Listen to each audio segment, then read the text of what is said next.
Alright, I gotta try to stay up close and personal. I apologize, the mic is not working good at all. It's got a lot of pop into it, and I think if I can get the sound closer to the mic, it won't do all that popping. This is a 100% unplanned video. It's not farm related, but look, when you're a farmer, or a wannabe farmer, you gotta work on your own stuff.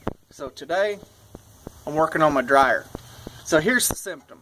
Our dryer wasn't drying completely in one cycle. We'd have to dry clothes at least twice. If it was like bedding or something, like a comforter, it'd have to dry 3 times.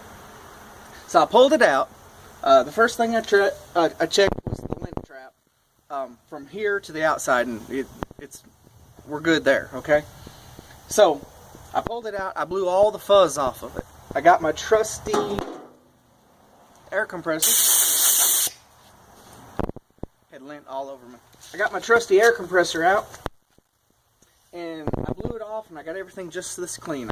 I blew off the back cover, but this thing sets, this lip goes in here, and that thing sets on there like that.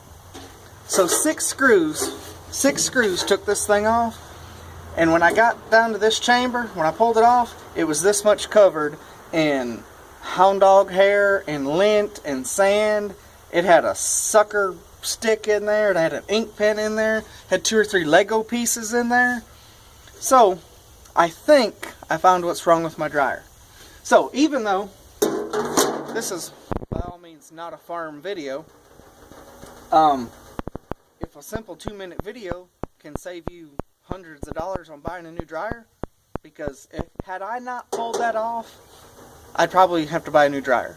When all I think it's going to... Look, it may not be fixed, but I think that's all it took, was for me to pull those extra 6 screws out that it took to get that off, and I think I'm going to be in good shape.